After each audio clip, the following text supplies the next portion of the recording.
Good evening, everyone. Today we're talking to James from Run Good Life. You might have recognized him from pulling the Zion one of one from Prizm Draft earlier in the year, or as the current and probably permanent owner of the Mitch Haniger Topps Chrome Auto Superfractor. He has opened up more 1920 basketball than anyone I know and always puts a light-hearted yet informative rips on his channel. Did I mention that he probably has the biggest COMC port in all of YouTube? Yep, you heard me right. Without further ado, I'd like to introduce James of Run Good Life. James, welcome to the channel. Yeah, thanks for having me. This is going to be a pretty fun interview. Glad to be a part of the channel. Kind of made me blush there. Yeah, that's true. I did pull the Zion 101. A lot of people have seen that video. That seems like so long ago compared to like how many videos and what I've put out on YouTube. That moment really launched my YouTube channel. Yeah. And it's great that I have it. I think that moment alone is like that moment, having it on camera. Like, most people don't have like their monster pool on camera unless it's a break or something. So having that was great. And then the Mitch Haniger Superfractor just showed up a couple months ago, and that's locked up. It's actually on the back wall over there somewhere, with all the other Mitch Haniger, and I think I got Lincecum and some Seattle boys on there. You got to show it off, man. I got some introduction and background stuff we can hop into, but before we get there, what was it like pulling the Zion one of one? You got the most hyped player in the hobby in the last 5-10 years easily, and then you got his first one of one. Like, just what was going through your head at that point? Yeah, so I thought that a lot of people were sleeping on the product, Prizm Draft. A lot of people were waiting for Prizm, Mhm. rightfully so.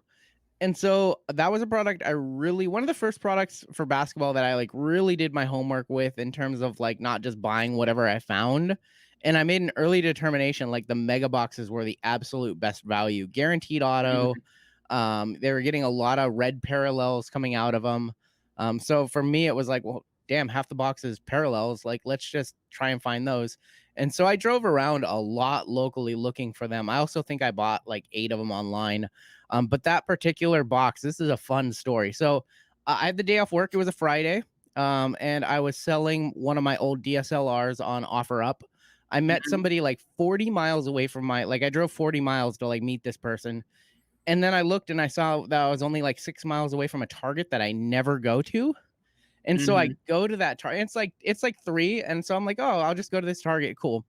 I go to that Target, and the Excel boxes, the vendor is Excel, are sitting on the floor. And I'm like, oh man, I don't want to wait here. And I ask somebody, I'm like, hey, I know there's trading cards in there. Is it okay if I open them up and peek inside? And there was like 6 boxes. I opened up 2. The second one had all the mega boxes that I was looking for. I bought them. I took them home. I didn't do anything with them for 2 days. Nope, one day, excuse me. So there I am, Saturday night. I'm ripping them open. It's my final mega box that I have. And it's like 11:30 at night. And I like final card, like you guys have all seen the video. Like, I see the chevron on Yeah. the side. I'm like, okay, it's hopefully it's Zion. I turn it over and like it's black, and it's like my mind instantly, like, I'm like, this is like the product hit. Like, this is the hit of the product. It's like card number 1, black refractor 101 Zion Williamson, black prism. And like, I'm like, is that like black and blue? Like, I'm like, is there a black Yeah. and blue? Like, I'm like, there's no way I just hit this out of retail. Like, this didn't happen. And like when I finally figured it out, I'm like, oh my God. And so like cut the video. I wake my wife up. I'm like, I have to go to Dallas. And so 3 hours later, I had a flight booked, I had a car booked, I had a hotel booked. Holy shit. And yes, I was sitting at the hotel, or I was sitting at the airport 7 hours later, caught a 6 a.m. flight to Dallas with the card. That was a Sunday. And Monday morning, I was there at 10 a.m. Dropping the card off. It was super, super insane. Like, I will never have another trading card moment like that. And I'm very Yeah. fortunate that I did have one like that. And not only that, but it was on camera. It's unbelievable because you go from a sleepy night rip, right? Yep. To I just pulled a massive card to, oh shit, what am I going to do with this? I'm literally holding a piece of cardboard that's worth thousands, if not tens of thousands of dollars. Like, I can't mess this up. So it was very fortunate that a couple weeks earlier, Jimmy, aka Kentucky Basketball Cards, had Yep. pulled the dual Zion RJ 101. And I Hmm. remember the only reason like I hopped on a plane is because I saw him hop on a plane and document his whole journey. And I'm like, yeah, I would never feel comfortable in a million years shipping this card. Yeah. I don't know how much to insure it for. Like I know nothing. So Hmm. it's safer for me to take a trip down there. Like I know the card is worth thousands of dollars. I Yeah. know a trip down to Texas is like $1,200. Like it's like 3 days of time, and it's just a fun experience in the hobby. And I'm just gonna do it because this will never happen again. Hmm. And it's a great story. Hopefully, Zion will be a Hall of Famer one day, and you can look back and tell your kids like you pulled his first true, real one of one. Yeah. That's insane. But before we get too far ahead of ourselves, l- let's tell our viewers sort of your background in the hobby, how you started collecting cards, and sort of what your main PC is. Yeah, yeah. So I got started early 90s. I want to say maybe 91 or 92. I got a box of cards for Christmas from my mom, a little mixed box that she probably got at a flea market or something. It had some 91 Fleer in it. We all love that 91 Fleer design. And after that, I was hooked. It was just, I want to open as many packs. I want to collect as many cards as possible. And then at some point that turned into I want to know what the value of my cards are. Hmm. I want to trade for better cards. I want to collect all the King Griffey Jr. and Seattle Supersonics, Gary Payton, Sean Kemp. Yeah, and that was it. That was my forte into collecting. And then Pokemon came in the late '90s, so I Yeah. added Pokemon to there, and I stayed collecting for I would probably say, in high school, I kind of got away from it a little bit as I think, other priorities take over, learning how to be an adult. And then Hmm. around 2008 or 2009, I got right back into it. Tim Lincecum was one of my favorite pitchers. It is one of my favorite pitchers of all time. And when I started collecting his rookie cards again and started collecting like Felix Hernandez rookie cards again, that's when it came back. So stepped away from the hobby for about 5 years there in the early 2000s. But for the most part, I've just been a lifer in the hobby. Well, that's good to hear. And I think everyone has a story similar to that. It's like one player brought you back in and really stoked that the flames and the emotions that elicited when you were first opening packs up as a kid. So it's not unfamiliar to many people's stories in the hobby. Um, Tell us a little bit about Run Good Life and what you're doing on the YouTube channel. Yeah, like I said, the Zion 101 kind of launched that channel. I was just doing it for fun. Some of my earlier videos you see I'm literally recording with a iPhone and Yeah. no editing or anything like that. And I think what happened was once I hit the Zion 101 on camera, it's kind of like chasing the dragon. Like you want to feel that rush one more time, or Hmm. you want that experience. Once you have that happen and you're like, man, I don't want to bust anything not on camera anymore just in case something cool like that happens. Yeah. Um, so yeah, with Run Good Life, I get a lot of newer people on my channel, a lot of new collectors. There's a ton of new collectors in the hobby. And Hmm. so for them, like, I want to share my knowledge about what I know about sets and the values. One of the things that I felt was really missing, you never hear it talked about in breaks, and I felt like was missing from YouTube was people who are willing to talk about the values of cards, whether that's like estimated value. A lot of people want to speculate. But Hmm. I just want to, talk about eBay comps and what I know based off what I've seen in the hobby. And the great thing is, as I'm opening packs and stuff, I'm not out there. I'm not telling people Bowl silvers are gonna go to $700. Yeah. Like that's not me. I'm saying like, hey, this short print Tony Gwynn from 2020 tops is worth like $4. Like, because people don't know. Hmm. Maybe they have that card. Maybe they've pulled that card. And now they know. So that's me. I just kind of wanted to talk about the values of cards and talk about the value of products and see if you can make a profit, buying wax on the secondary market for the insane markups that it is. So you see some financial recaps and things like that on my channel where I go super in depth. I put a value on everything that's like, you know, $3, the biggest hits, and just kind of look at, Hmm. if we made money overall busting all this wax. Like I've busted, like you said, an insane amount of basketball. So Yep. that was kind of my niche I found very early, as people really like to hear the financial side of opening packs and boxes. Hmm. And that is exactly what we're looking to talk about here on Sports Card Academy.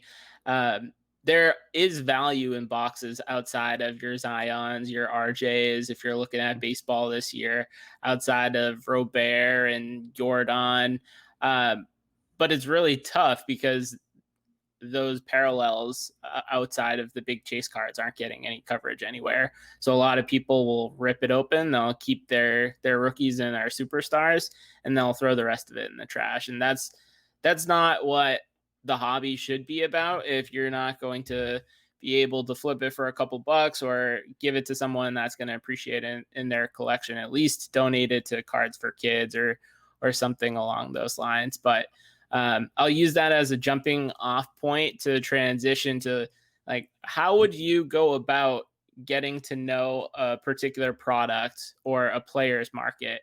I'm assuming you can't really just pick up a box of Mosaic if you've never opened Mosaic before or don't know anything about the product, and then put something onto YouTube that's both informative to your viewers, but um, also is entertaining and can keep people captivating. So I'm interested to hear your thought process there.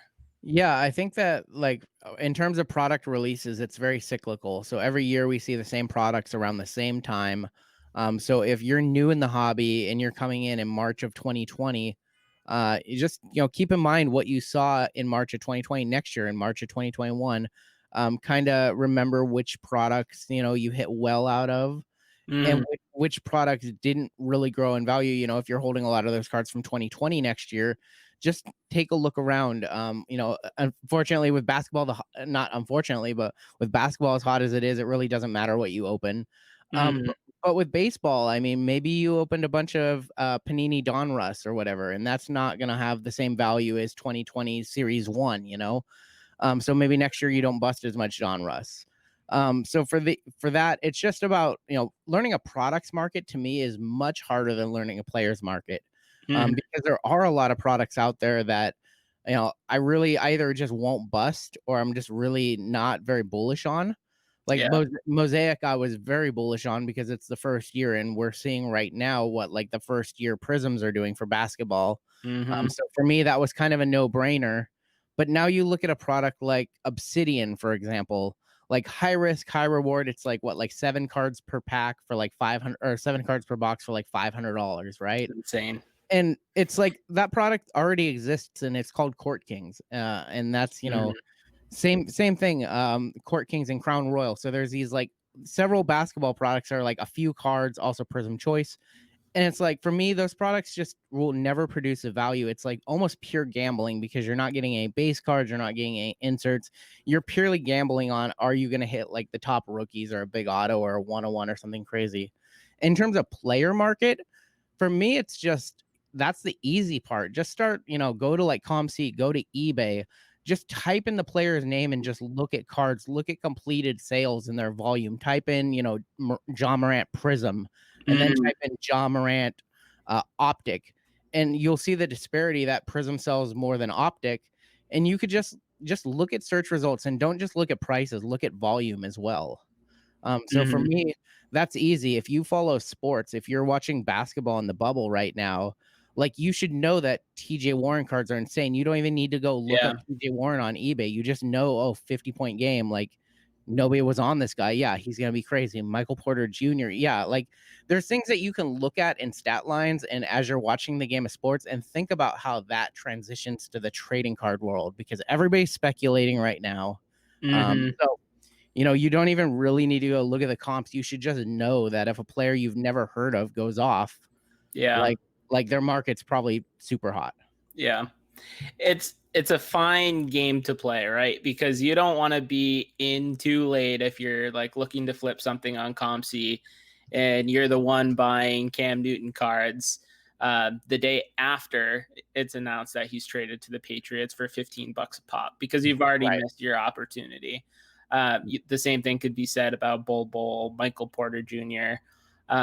Is there anything that people could try and do to sort of get ahead of that, or be the first mover without just like, I'm blanket going to buy everything so I have some exposure if like a particular player pops in the playoffs or something? Yeah, I mean, one of the things that I like to do from time to time is, COMC has a ton of good filters. So I'll go to Hmm. like 2018-19 Prism, go to the base set, I'll sort by rookies only. and I'll just look at the lowest price rookies, and then I'll Google their names if I'm not familiar with if they're doing anything. That's how I was able to find Cameron Johnson before the bubble started. Mm-hmm. He's from 2020 Prizm or 2019-20 Prizm, and there was an article in like the one of the Arizona newspapers or something. There's an article about how like he just spent the whole offseason like training and or that last 4 months training and getting better, and he was like poised for a run, and everybody on the coaches were like super hyped on him. I just bought a bunch of Cam Johnson. I'm like, what's the worst that's gonna happen? Yeah. I'm gonna lose a little on these cards. With basketball the way it is, like I probably won't. Like worst case scenario, like I break Mm-hmm. even or lose slightly. Best case scenario, they do what like Michael Porter did or do what anybody did, Yeah. right?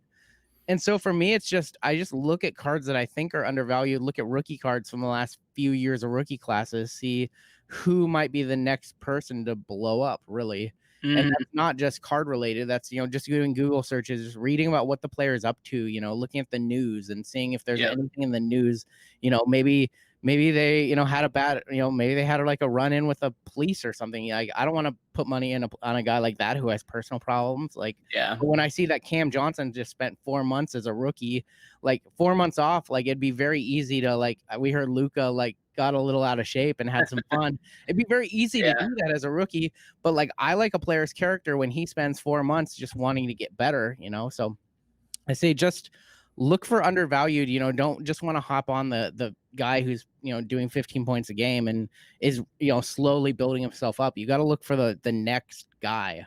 And Yeah. you got to do that Sure. without somebody giving you that guy. Doing your own research is kind of becoming a lost art in the hobby. Yeah. Well, I had recorded an episode of this series a couple days ago, and I had brought up that it's very convenient for someone to do the research for you and then build a convincing narrative that can get you to buy in on a player. But you don't always know what that person's true intentions are. Mhm. Shifting topics a little bit, I know like this has to be 5-10 years ago, but it was a couple seasons after Blake Griffin came into the NBA, was playing fantasy basketball, sitting at like a second or third round pick. This is after he had sat out a season for injury, and everyone was real low on him. But there was an ESPN expose that was talking about how much of an animal Blake Griffin was over the offseason. And I was like, I need to have exposure to this guy in at least some of the leagues that I'm playing in. Yeah. And sure enough, that was like his taking off point. And I didn't do a great job doing the research on my own, but I found multiple news sources that verified like he's got his shit together. He's going to be a breakout candidate this year. Mhm. And I think that concept transcends over to collecting and investing in sports cards. But if that's not always the case, like what would you do if you're looking at a guy right now like Castellanos or I'm trying to think of other baseball guys that are great players, but they never had hobby love. Right. And there's a lot of them. That's the problem is like the hobby doesn't love consistency, right? Yeah. There's a lot of basketball players. There's a lot of baseball players who just don't get any hobby love for whatever reason. People want the Ronald Acuñas, the guys who are just Yep. going to have like a 4 for 5, 2 home run game. Mm-hmm. 1 for 3 with 2 walks isn't sexy but then your team wins 90 games. Like Yeah. people don't see like that's almost just as important, as a guy who, hits a clutch home run, as a guy who's consistently putting in those 1 for 3s, and Mm-hmm. getting clutch walks, getting on base, helping his team win games. So it's unfortunate in the hobby that winning games doesn't matter as much as personal stat lines Yeah. when most sports are a team sport. Now with basketball, it's a little different. One guy can kind of put the game entirely in his hands if he wants. Mm-hmm. But yeah, there's certain guys you just kind of again another way is just look at the sales volume on eBay. Yeah, that's a good point. Look at the amount of cards available on COMC. There's a guy like Castellanos, that's a perfect example, or like pitchers, for example. They just Mm-hmm. inherently don't get any hobby love until they have 27 strikeouts in 14 innings, or they throw Yep. a no-hitter or win a World Series MVP, or Mm-hmm. so it's just a matter of knowing, right? Like I Yeah, remember being in it's 2000 tough. in 2008 and like prospecting pitchers, and a couple of, what are you doing? I'm like, no, this guy's gonna be great. And it's like, well, nobody prospects pitchers. Even like Yeah. the best pitching prospects, they don't get nearly the same love as some guy who might hit 20 home runs. Mm-hmm. So it's Yeah. just I think it's just repetition, and it's willingness to fail as well, because sometimes you're going to be right about a guy. Sometimes a guy is going to be super solid, and the hobby's just going to be like, yeah. Yeah. I mean, a couple other baseball guys that came to mind. Adrian Beltre flew under the radar for years, and now he's retired, and everyone's like, oh, this guy's a lock for the Hall of Fame, and his market's starting to go up. You can look at Nelson Cruz, Franmil Reyes, Eugenio Suarez. Like, the Yep. list just goes on and on, that these guys are perennial all-stars, but you could still go out and buy their first Bowman Chromes for under $50. Like, I mean, the same thing happened in basketball too. Tim Duncan just started getting love, and he's one of the most accomplished players in the league ever. So his stuff just started going up. One guy that I'm really big on right now that I still think is undervalued, he's gaining some traction, Chris Paul. Like, I'm watching him play in the bubble. I'm like, man, this guy has made every team he's on so good, and he's just such a smart, intelligent player.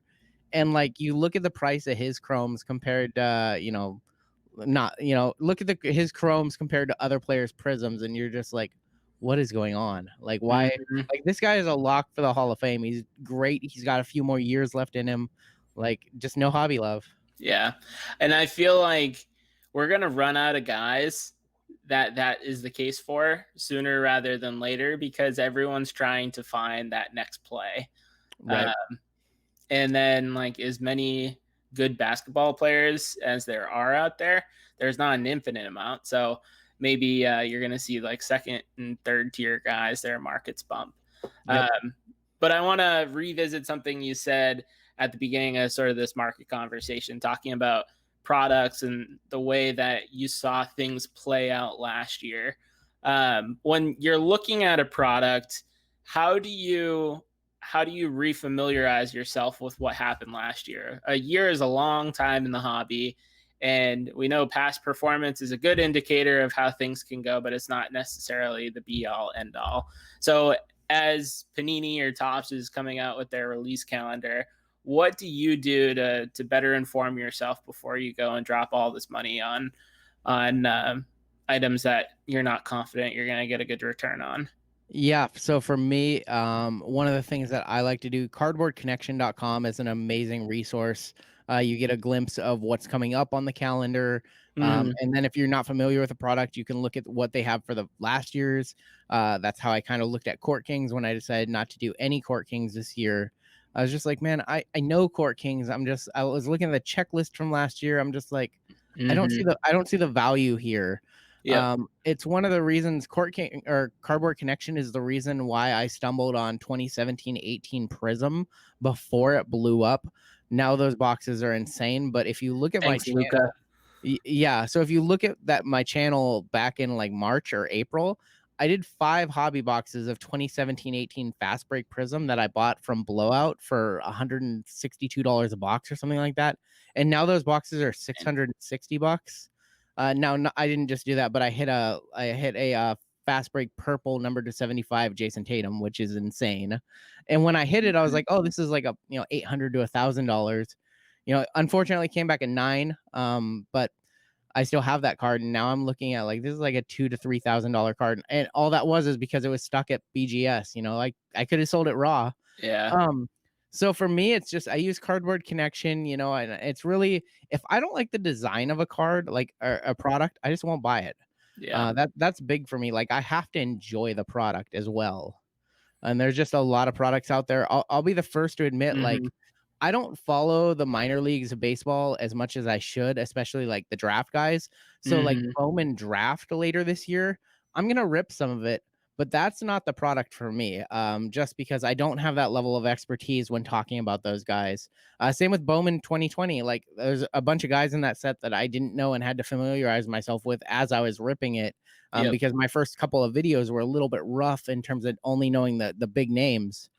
So for me, I have to enjoy the product. Otherwise, I'm just not going to do it. That's a very big component for me.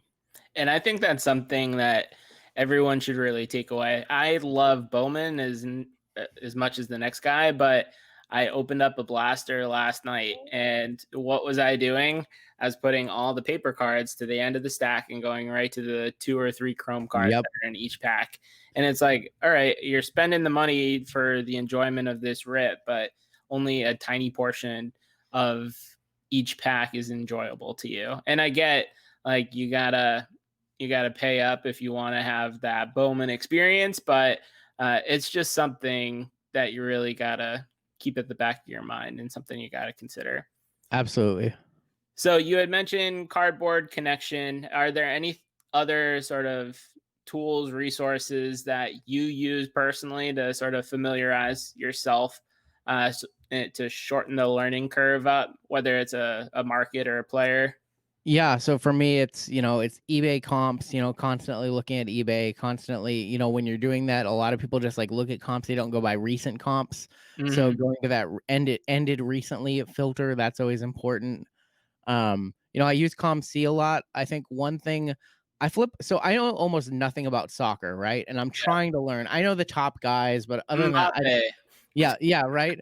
I think there's like, yeah. I like know like Lionel Messi, Pulisic. Yeah. Like I know the few guys, and I want to learn more because like Chronicle Soccer was super hot.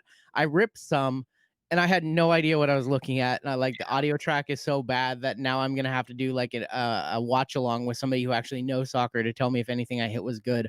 Um, but yeah, so COMC has an amazing resource actually where you can kind of gauge the value of a card by looking at comparable cards, right? Yep. Perfect example, like take 1920 Prism for example. Say you have a KZ Opala, right? And you have a purple wave, and you have no clue what a purple wave is worth. Well, you can probably go to their site, and if they have a ruby wave, like that's probably you can extrapolate and try and figure out the value. With some of the players, another thing you can do is let's say you have the blue iced in 99, right? And you can't figure out what that card's worth. And that's you look and you see maybe there's somebody selling one to 149 and maybe somebody selling one to 75. So you can get a pretty good range for your card if you can find comps for similar parallels like within that, within that number range. So that's one way that I'm able to kind of figure out cards. When I'm opening new products like Topps Chrome, for example, I hit a spoiler alert, or it might be it'll be on the channel. I hit a Matt Olson orange, right? And it's just a base card numbered to 25. I'm Yeah. like, I have no clue what this card's worth. I can look at past years and nothing came up. And then I saw, oh, a gold sold for like $20. I'm like, cool. An orange, probably 25 to 30. Yeah. So a lot of people are afraid to do extrapolations and try and figure out what the value of their cards are. And that's kind of one resource that I think I use that other people could use more. A lot of people are looking for exact comps, and it's just hard Mhm. sometimes on these lower numbered cards or older cards that are numbered that you just don't see very often. Maybe one or two get sold a year. Mhm. Yeah, and if I'm just thinking about because I'm a baseball collector at heart, if you're just looking at Topps flagship and like Topps flagship golds, it's pretty easy to look back at past years and see what the sort of the multiplier is between the base card and the gold Right. card. But that's easy to do when you have a lot of transactions that have processed and there's a history that you can sort of pull from. It becomes a lot harder when there's a brand new product and something's really short printed where there really isn't transactions out there that you can base off of. But I think finding a comparable player is a very good way to go about that. Uh, Right. Like with what we're seeing right now, I think a perfect example of this is Luis Robert from 2020 Chrome is a $50 to $60 rookie card out of the gates of base mhm. Chrome. And then you look at 2018 Topps Chrome, and you've got Ronald Acuna Jr. sitting at $25. Well, is the Luis Robert really going to stay double the Acuna, or Yeah. is it just the early hype? And is it really an indicator that the price of wax is determining the value of the cards out of the gate, which I think is what's really happening. And Mhm. that's a very interesting dynamic because if you ask me today, would you rather, I pulled some Luis Roberts. I would gladly trade that card 2 for 1, 2 Acunas for 1 Robert, like all day Mhm. long. So if there's anybody out there, yeah, hit me up. If you have a stack of Comments Acuna, below. if you have a stack of Acunas, like, because I know, like, and I don't advise you do that because I know that eventually market dynamics are going to work themselves out. Yeah, when you're opening a newer product and you don't know what it is, just look at last year and the top rookies or a comparable player as a rookie. Yeah. And you can usually peg like, hey, is this card overvalued in the market right now?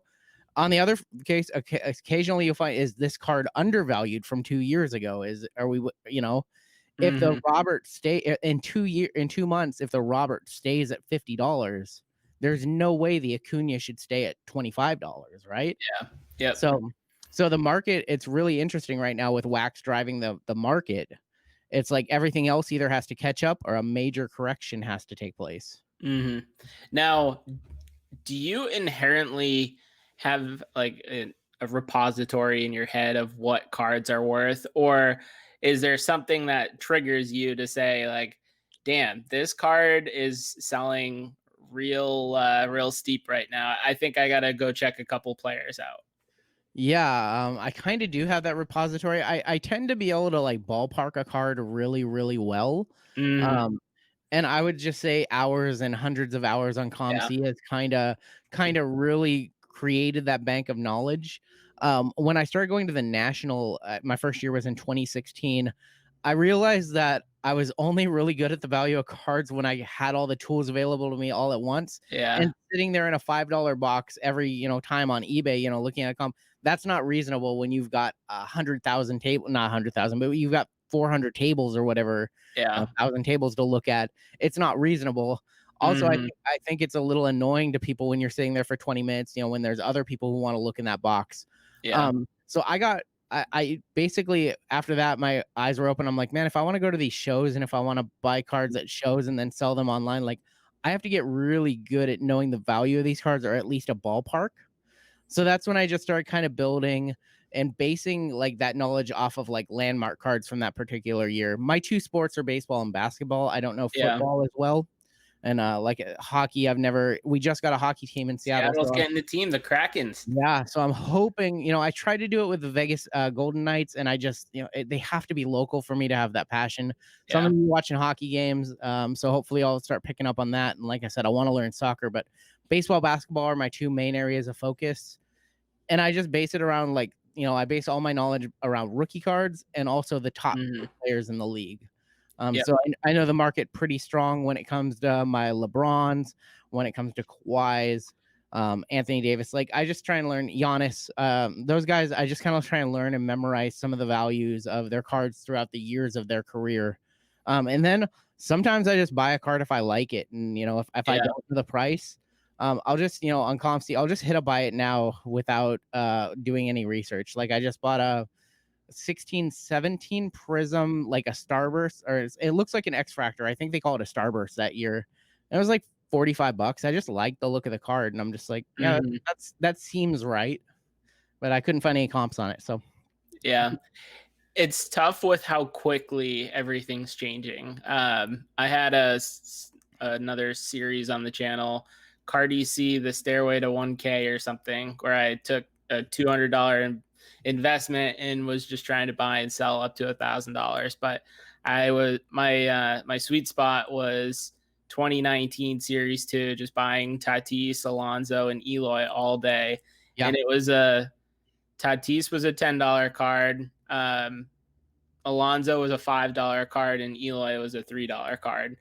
And then fast forward to now, and I think those Tatis cards are selling for $25 raw, and like my jaw hit the ground when I saw that, because I had eased up a little bit, and the market just keeps on chugging. It doesn't care whether you stopped paying attention to it or not. The hobby's going to pick up. So it's it gives you a competitive advantage when you have that information at your fingertips, but you definitely gotta keep at it, or else you're gonna be left behind in the dust. 100%. You can leave for 6 months and everything can change, Hmm. So or before, everything can change in 2 months, like with what we've seen. I shared a fun tweet today on Twitter. I picked up two PSA 10 Michael Porter Silvers back in the early June. I paid $100 a piece for them. I remember when I bought them because they showed up in the recently added section of COMC, and I was on the phone with my friend who is cards and he's more on baseball. yeah, And I was looking at him. I'm like, that's a pretty good deal. I think that's a good deal, right? Like, and I asked him, he's like, I don't know. I'm like, I'm just gonna buy them. And I bought them and I sold one the next day for 200 and I sent one to COMC auction. It sold for 295. And then I just saw a thing earlier today where they're at like $1,800 now. I'm like, what is Insane. it's insane. Well, I forget who said this. I think it was one of the guys from House of Jordans, or maybe it was Cardboard Chronicles. But they were saying cards are better than money right now. You don't want to be selling your cards because it's going to be Yeah. worth more the next day. Yeah. Before we jump into the next topic, question I got to ask you: are COMC history points actually worth it? Yes, absolutely. 100%. That's the new Beckett for me, right? That's like, between that and eBay comps, like I will never get my prices from a magazine ever again, or an Mhm. online price guide. That's raw data of sales of cards. Now, can there be outliers? Can somebody overpay for a card and it generate a comp on COMC? Sure, that can happen. Yeah. Can those you see the highest sale when a player was like absolutely balling out and now 2 years? Yes, absolutely. On a on a card that doesn't sell often, yes. But for the most part, for base cards, for rookie cards, for things that sell at volume, COMC Mhm. history points and COMC highest total and SRP, and not just SRP, but really what people are asking for the cards. You don't even need Yeah. history points. You can just go to COMC, look at that like Ronald Acuna that I talked about earlier, the 2018 Topps Chrome. Somebody's asking, $27. That's the lowest price one. So reasonably, hey, you could probably sell that card immediately for $20. Yeah. So for me, it's just, that's a high volume card. If it's listed at that price, it's not sitting at that price usually. So that's, you can just look at those market dynamics rather than take the word of a price guide. It's still, Mhm. I still get really cracked up when I see people, try to talk about, well, the multiplier says, it's 3x the base. And I'm like, Yeah. and I just, to me, Beckett doesn't exist anymore. Their online price guide just doesn't. They serve a better purpose, with grading, Mhm. but to me, like online price guides, just don't exist when we have raw data of actual sales. Yeah. Yeah, as an East Coaster, it's tough to get into the COMC challenge before it ends. I don't know what time it officially opens, but I think it's 12 p.m. Pacific time, which is 3 o'clock in the morning on the East Yep. Coast. So it's like, You can buy them. It's $10 for 1,000 points. And gotcha. that's 1,000 cards that's like a penny a card to learn the value. Do you know what's like? I spend $4 on coffee, like not every day, but like I spend Mhm. $4 on coffee that I don't particularly like. I could just make it home for 30 cents, right? So Yeah. like a penny to look up the value of a card at any time at your fingertips, any device. Like, yeah, it's almost too good of a value, but don't tell them that. Yeah. We won't. We'll edit that part of the video.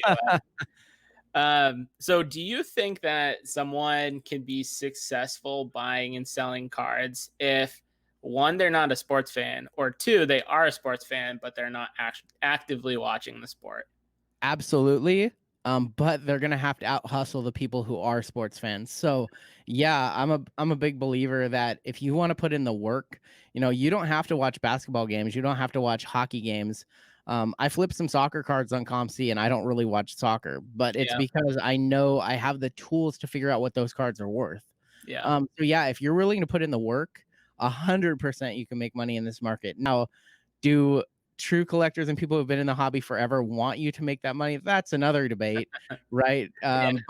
But I mean, it's one thing. Like I can't come on here and be, talk about my flipping experiences and things like that, with that, and then in the same sentence knock the people who aren't collectors who are going to Targets and grabbing all the Chronicles basketball and then selling it on eBay. Like that's Mhm. just another hustle, right? Like, and so yeah, I mean there's what level, if you're not into sports but you recognize that there's a lot of money to be made in this industry, yeah, absolutely. But the thing is with that, like if you're going to do that, you should probably do it silently, because the Yeah. minute that you start talking, people are Mhm. going to pick up, this guy knows nothing about, like, this guy doesn't watch sports.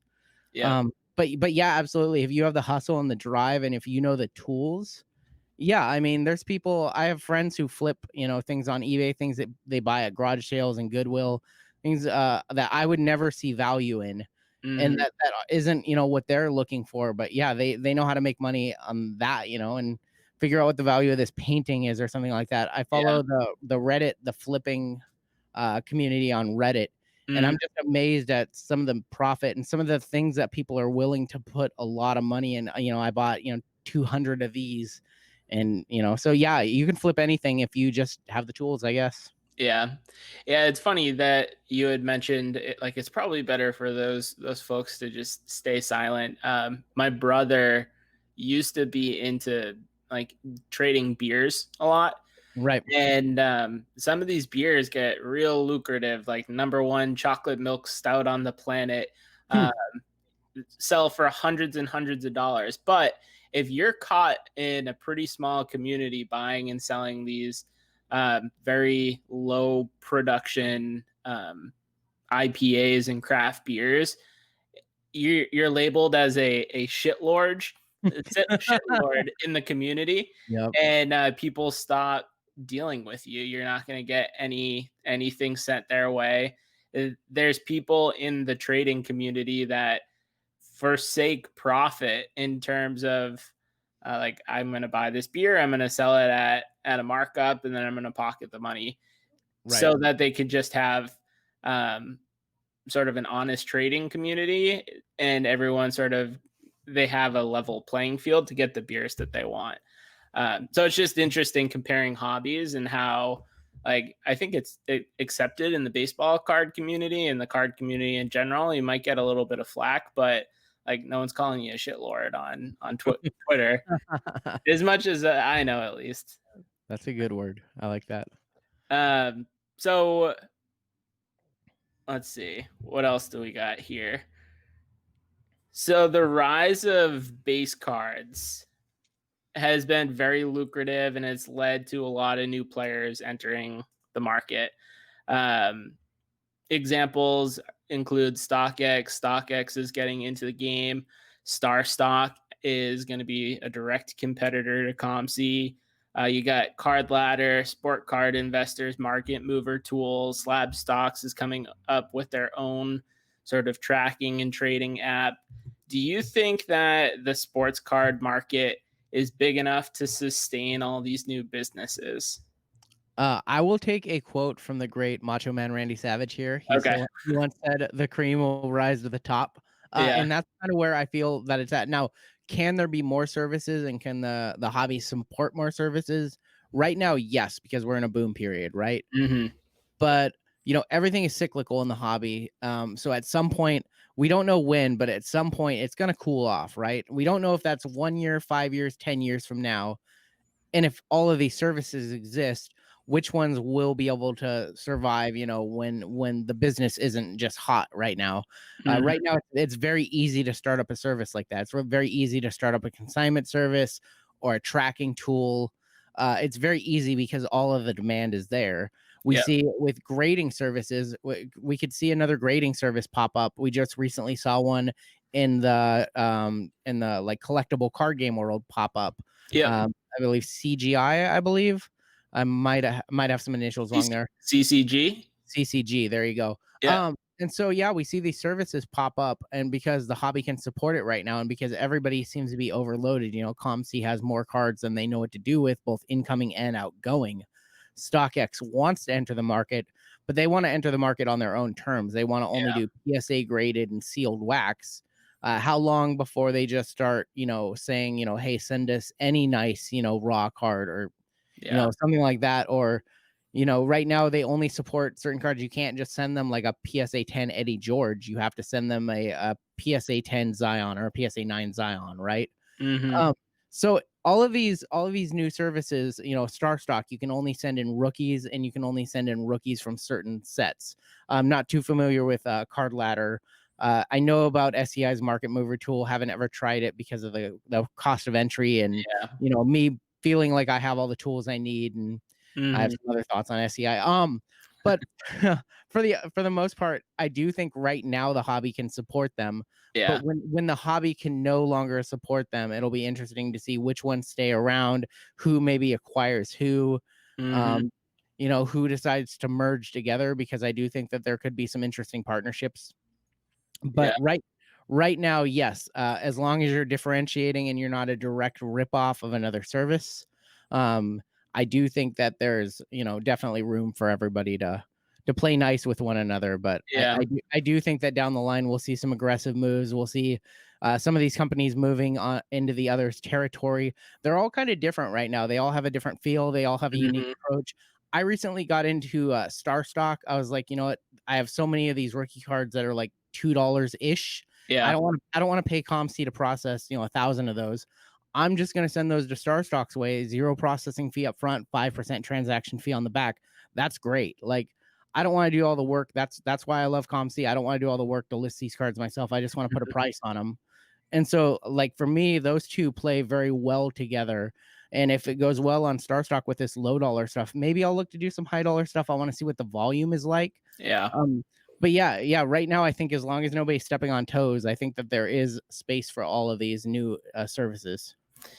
And I think the service providers and markets are at a turning point now because there's increased competition. You saw with COVID, PSA and BGS were shutting down, so um, SGC had their day in the sun, and it really has forced PSA to go back on the offensive. And I don't know about you, but I've been getting emails once a week from PSA Yep. with just some transparency into their grading process. They're going to integrate technology into the process even more. And at the end of the day, I hope it's just a higher quality experience for collectors. And if you're looking to make a couple bucks in the hobby, but it'll be interesting. The next Anthony Bennett draft class, what happens with both the card manufacturers, but also these service providers as well, because something's got to give when the valve, the flow of money sort of shuts off into the hobby. Right, right. And I don't particularly, my belief is I don't think it's going to be a bad basketball draft class or a bad Hmm. rookie class from baseball. I don't think that's going to cause the hobby. I think it's just going to be the price of wax being so unsustainable and people no longer willing to let that price of wax drive the market. Kind of like with what I said about the disparity between the Luis Robert rookie and the Ronald Acuna rookie. Yeah. So at some point, it's just not going to be, you're going to open a box that a manufacturer is, selling for 5x MSRP that it was, 2 years ago. They're Hmm. going to be selling it for 400 when it was 80 a couple years ago. And you're just not gonna, the value isn't gonna be there. Yeah. Right now, the Robert rookie card has to be $50 because the hobby boxes were $250 out of the gate.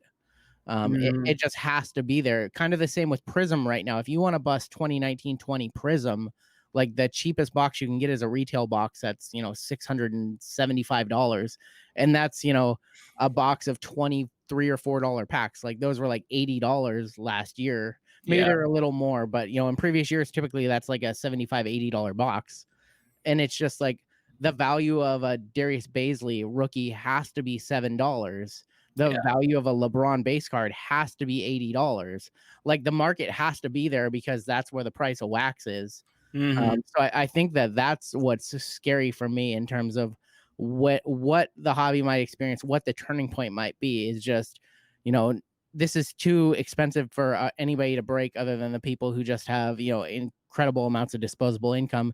Yeah. Even with breaks, eventually the money is going to dry up in group breaking too. When enough people buy into a 30 spot break and 27 of them lose money and 2 of them break even and only one Yeah. person makes money. So Yeah.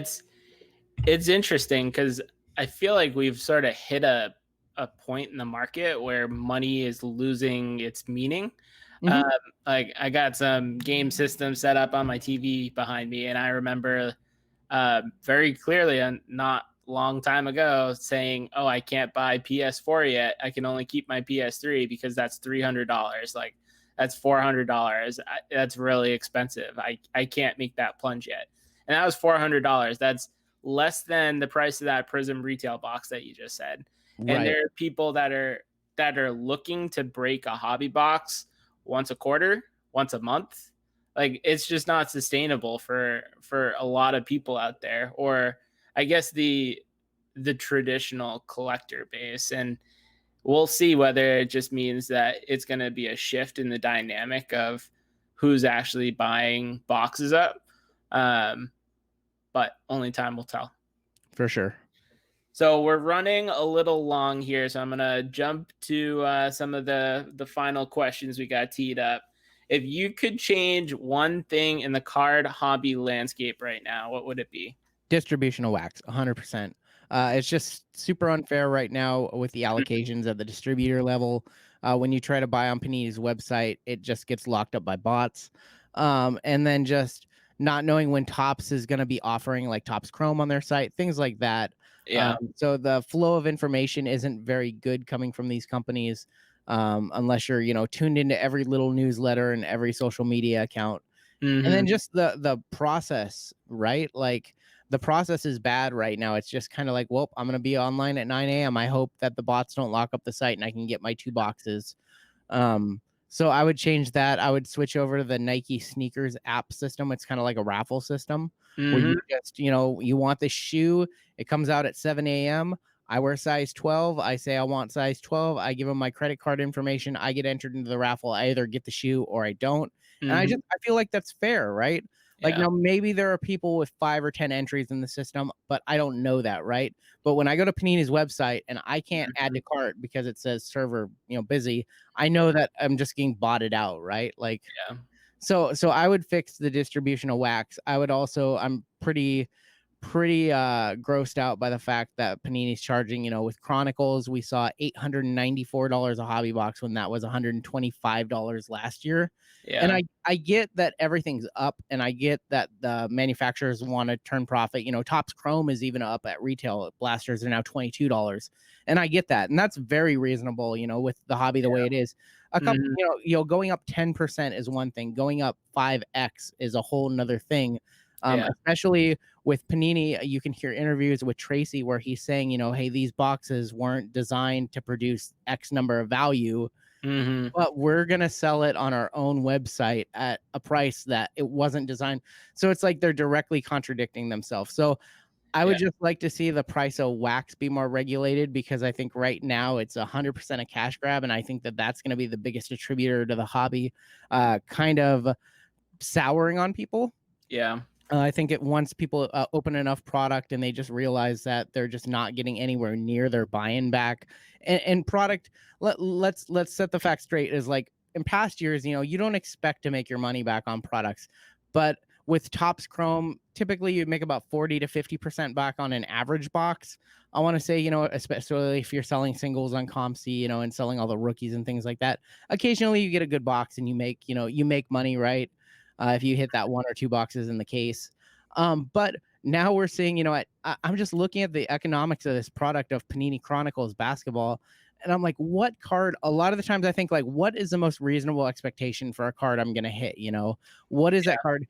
If I look at, 2019-20 Prizm retail box at $660, okay, if I hit a Zion and a Jaw base card, I'm still, where's my other $250 in value, right? Those have to grade out at it like a 9.5 for me to, make a little bit of money. That's super unreasonable, right? So Yeah. I look at Chronicles and I'm like, okay, what's the, if I hit a Zion 101 or something, obviously like I'm golden, like obviously I'm gonna make a ton of money. Even like a Zion /10 or a Zion auto, I'm gonna make, you hit a Zion auto and it sells for $2,000 and you're like, cool, I doubled up on a Zion auto, which is a monster hit. Mhm. And so I just look at the economics of this and I'm like, man, something has to give. So I would absolutely change the distribution of wax and I'd absolutely change the price gouging from the manufacturers. Mhm. Yeah, I think we lose sight sometimes that these companies aren't Fortune 500 companies. Like you had mentioned Nike in their lottery app, and Topps, for Topps Finest, it actually put a lottery system into play, Yep. and it was super well received. Hopefully they're going to do that with future online releases. Allen and Ginter X, the Spend Baller, Topps Chrome Yeah. stuff. Um, Yeah. but like I hope they're listening because they finally did something good. They locked out the bots. It was a true lottery system. You can buy 2 boxes, and if you are caught buying or requesting anymore, like we're permanently going to ban you. Yep. And it was just a seamless experience. And you compare that to Bowman First Edition. And it was more of that Panini garbage where you try to add it to your cart, server error, server error, server error. So yeah, I couldn't agree with you more there. Now, if money wasn't an option, what would be the one card that you would add to your collection? Oh, this is such a tough question. I think it's actually, a lot of things go through my head. There's a lot of cool Superfractors out there. There's a lot of Mhm. cool, it'd be cool to have the Zion Black 101 from Prizm. There's all those. I think I have to go classic here. I think I have to go on the card that as a kid like captivated me. And that's the 1952 Mickey Mantle. Like for Yeah. me, I've thought about like, can I sell off everything and get a one or a PSA one or a PSA two, and then what would I do with it? Right? Like it's Yeah. cool, but like that's crazy to me. I've never owned a card nearly that high end. I had the Zion for a little bit, the Zion 101 Black Draft that I sold. Mhm. Um, but for me, I think, if money wasn't an option and I could just put this card in a vault, or honestly, I'd probably put it on my wall with those other cards. Yeah. I think it would be like a PSA. I could easily just say if money's no option, PSA 10. The Yeah. one or two in the world. I would be really happy with like a PSA 6 52 mantle. So, Mhm. so I think you have to go with the classics there. You have to look at those. Yeah. Great choice. Great choice. So I got one last question. Is there one non-hobby related item that you would like to share with everyone? Yeah, yeah. We talked a little bit about this before we went on the air. Yeah. I'm really big on collectible card games. Like I said, I collected Pokemon in the '90s, and then around 2012, I actually went back to Pokemon cards, and I actually learned the game as it had changed a ton. I started playing in Pokemon tournaments locally. I started having a lot of fun, meeting a lot of cool people.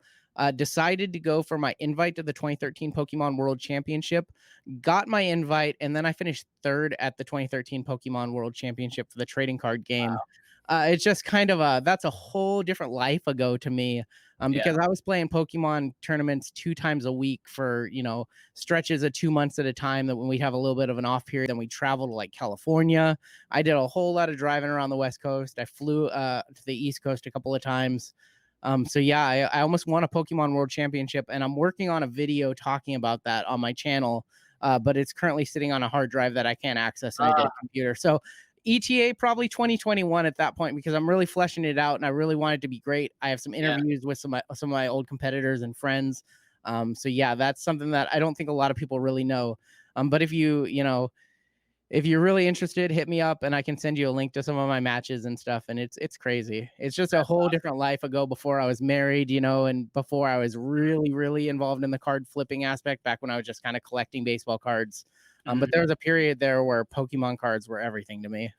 There's only so many hours in the day, right? 100%.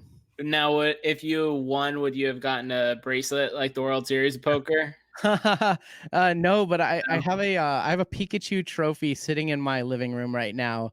My cats did break. It's Pikachu holding a third place, like a bronze cup. Now Mm. my cats did break the bronze cup off, so I have to glue it back. But Uh, it's not. I broke the trophy the first time like 2 weeks after I had it. It fell over.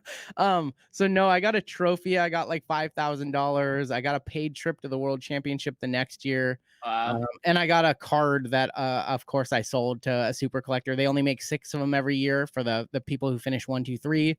Mhm. Um, and so I got this card that I immediately sold for 2 grand. And that's crazy enough. That's not the most expensive Pokemon card I've ever sold. Wow. Well, we are going to check out that documentary when it goes live. Let everyone know where they can find you, social media platforms, anything else you got going on. Yep. So main channel, youtube.com/rungoodlife. I also just launched a new Instagram page, instagram.com/rungoodcards. I wanted to separate my personal life from my cards. So a whole lot more cards going on at rungoodcards on Instagram. Also doing a bunch of giveaways as I ramp that account up. So yeah, definitely check those out. Those are my two places to follow. And yeah, I'm super, if you leave a comment, you ask a question, I try to get to my YouTube comments every day. I like to be involved with my community and really interact with everybody and just help people out. I like using my platform as a way to, communicate with people who've been in the hobby for 20 years and also people who've been in the hobby for 2 months. So if you have a question or anything, just hit me up in a comment and I'll try to reply as soon as I can. Great. Well, this has been super, super fun, James. Everyone, let us know in the comments below what you thought of tonight's video. and who you'd like to see on the next episode of Sports Card Academy. But till next time, I'm Cardi-C, the baseball card collector. We'll catch you guys later.